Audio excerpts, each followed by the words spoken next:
மத்திய உள்துறை அமைச்சர் அமித்ஷா அவர்கள் நேற்றைக்கு முன்தினம் ஒரு பேட்டி அளிக்கின்றார்.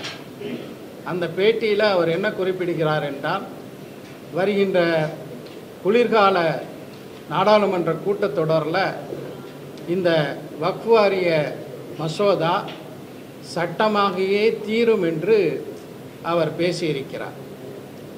இது ஒன்றிய பாஜக அரசாங்கத்தினுடைய வரம்பு மீறிய, நாடாளுமன்ற மரபுகளை மீறிய ஒரு செயலாக இருக்கின்றது. இந்த சட்டத்தை நிறைவேற்றியே தீர்வோம் என்றால் எதற்காக வேண்டிய ஒரு நாடாளுமன்ற கூட்டு நடவடிக்கை குழு அமைக்கப்பட்டது? எதற்காக வேண்டி அவர்கள் நாடு முழுவதும் பயணம் செய்து மக்களுடைய கருத்துக்களை கேட்கின்றார்கள்? இவை அனைத்தும் பயனற்ற வகையில் அமைந்திருக்கக்கூடிய ஒரு சூழலில் தான் வருகின்ற அக்டோபர் 4ஆம் தேதி மாலை 4 மணிக்கு எங்களுடைய கூட்டமைப்பின் சார்பாக இந்த போராட்டத்தை, ஆர்ப்பாட்டத்தை நடத்தவிருக்கின்றோம். இந்த வக்ஃபு திருத்த சட்டம், அதாவது திருத்த மசோதாவை பொறுத்தவரையில் மிக சுருக்கமாக சொல்ல வேண்டும் என்றால், அரசமைப்பு சட்டம் சிறுபான்மை மக்களுக்கு தந்திருக்கின்ற பல உரிமைகளை பறிக்கின்றது.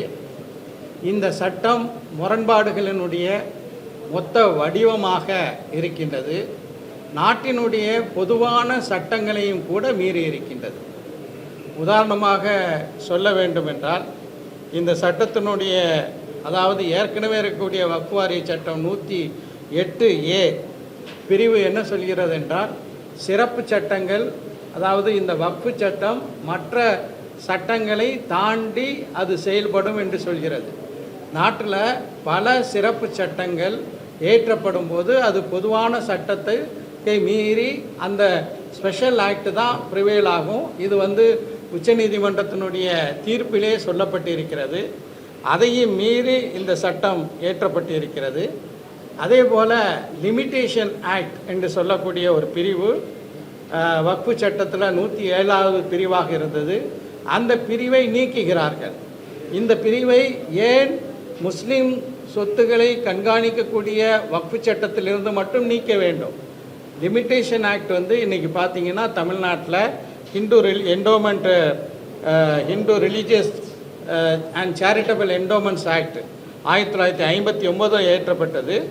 அந்த சட்டத்தில் நீங்கள் பார்த்தீங்கன்னா அதனுடைய 109வது பிரிவு லிமிட்டேஷன் ஆக்டை, அதாவது கால வரம்பை தாண்டியும் கூட அது செயல்படலாம் என்று ஒரு விதிவிலக்கு கொடுக்கப்பட்டிருக்கிறது. இதே போல் தெலுங்கானாவில் உள்ள ஹிந்து என்டோமெண்ட்ஸ் ஆக்டுக்கும் அந்த பிரிவு இருக்கின்றது. ஆனால் வக்ஃபு சட்டத்துக்கு மட்டும் அதை எடுத்துடுறாங்க.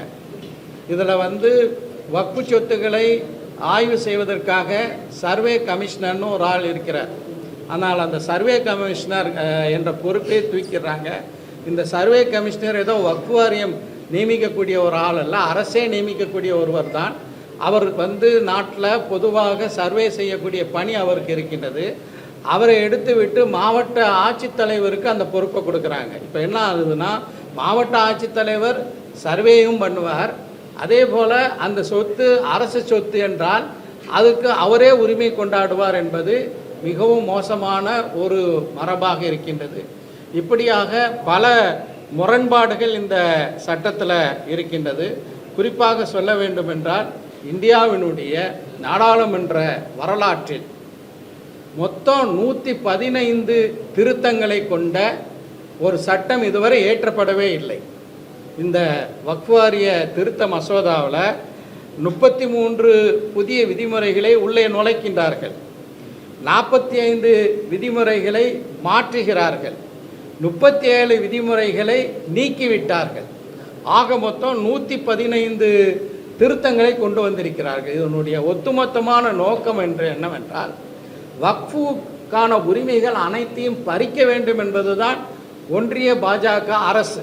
இப்படி திருத்தங்களை கொண்டு நேரடியாக வக்ஃபு சட்டமே இல்லை, 1995 ஏற்றப்பட்ட வக்ஃபு சட்டமே இல்லை என்று சொல்வதற்கு பதிலாக இப்படியான திருத்தங்களை கொண்டு வக்ஃபு சொத்துக்களை கபலீகரம் செய்யக்கூடிய மிக மோசமான ஒரு வேலையை ஒன்றிய பாஜக அரசு செய்திருக்கிறது. பாதகம் செய்பவரை கண்டால் நாம் பயங்கொள்ளலாகாது பாப்பா.